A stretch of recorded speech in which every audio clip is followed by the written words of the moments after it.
Hi everyone, this week we are working on dissolving the coating on M&Ms. So taking an M&M that looks something like this and turning it into a little brown ball of chocolate with no food coloring and no sugar on it anymore. So if you notice this word dissolving, this is going to be a physical change. So we're going to take chemicals that are solids and we're going to dissolve them in water. So we are going to turn them into aqueous solutions, all right? And this will be a physical change because we're not actually breaking any bonds. We're not making new chemicals here. We're just dissolving, okay? So if we look at some of the structures of some of the chemicals you might be using today, we'll be talking about polarity again in this lab, which relates closely to what you've been learning in lecture. So when we talk about polarity, we're often looking for polar bonds. So I can see that OH bonds are very polar, and we talk about water as being a very polar compound. Isopropyl alcohol also has one of those OH bonds, which is polar, but then it has a bunch of CH bonds, which are non-polar. So I would classify in my chemicals here my isopropyl alcohol as somewhat polar. All right, when I look at this oil molecule, we're using a different way of drawing, but in this drawing, all of these lines are a whole bunch of carbon-hydrogen and carbon-carbon bonds. And those I would say are non-polar. There's a few oxygens here, no OHs, so I would classify this oil molecule as non-polar. And then if I look up here, sucrose is one of those bits in the white coating that you're going to see on the candies. And if I look at the sucrose, there's actually quite a few of those OHs that I've been telling you to look out for. And when I see all of those OHs, that can be a hint that this is also going to be a polar molecule. There's also carbons and hydrogens in there, but OHs in that large of a quantity, likely going to be polar. All right, so we're going to play with taking M&Ms and seeing how they dissolve in water, maybe alcohol, maybe oil, and applying our principle of like dissolves like. So that will help us know about the food coloring and the sugar. Are they like water or are they more like oil? So your questions today, you're going to answer in 3 parts.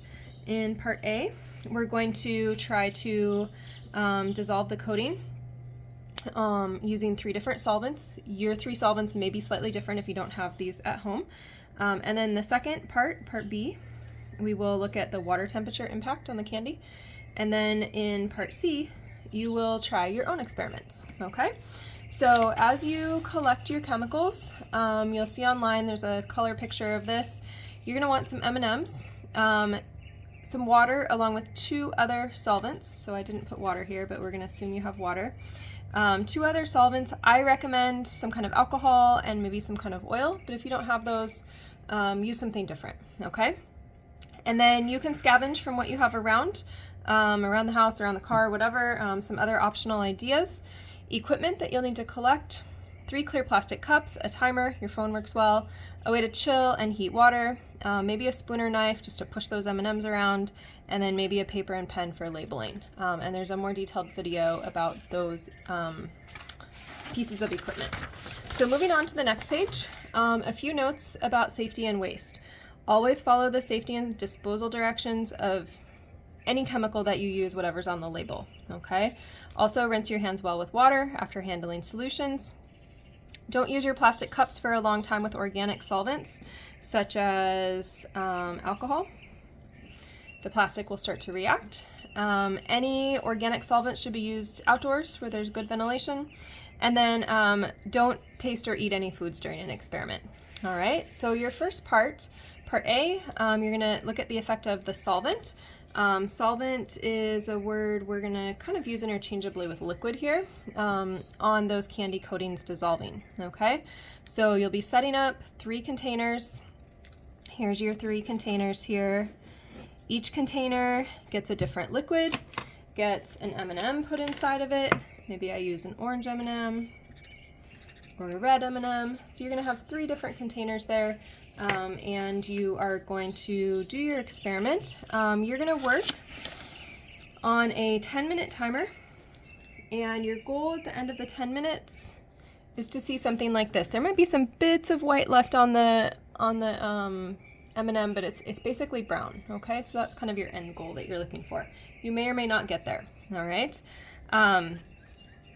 Then when you finish that first round of data, you will be thinking about some of these chemical principles. So let's take a look at where your data is going to go. If you flip over a couple of pages to table 1, where our part A data goes, the thing that is going to be your independent variable, we want to highlight. So highlight the row where you're changing a variable. That's going to be your independent variable. So we're going to keep everything the same except for what those candies, what those M&Ms are dissolving in, okay?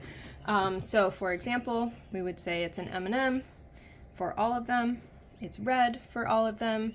If you have a thermometer, fine. Otherwise, you write room temp for all of them and fill this in as you go with your data. And then that independent variable is going to impact the time until that sugar or that coating is fully dissolved, okay? So I don't know how long this will be for you. Maybe it'll be, let's just say 5 minutes and 25 seconds. Okay, so 5:25, or maybe a better way to say that, 5 minutes, 25 seconds. And then you'll have observations here, okay? And you'll do that for each of them as those are happening. At the end of each page, you're going to draw a scientific conclusion. So treat that as your topic sentence. All right, M&Ms dissolve better in canola oil than they do in alcohol or water, for example. Then you're going to support it with evidence from your data, and you're going to give a chemical principle to support that. So let's take a quick look back at what some of those chemical principles might be. I wrote a few on page 2 here for you. Diffusion, polarity and like dissolves like, energy and speed of particles, and maybe things like quality control of the manufacturing process and the ingredients. So there's some further explanation here on this next page, but let's just talk briefly about what diffusion is. So diffusion is a natural process where if you have a bunch of particles all close together, give them some time, and they will start to spread out. So that is diffusion, okay? We can talk about diffusion happening quickly, happening slowly, happening not at all. So that would be diffusion, all right?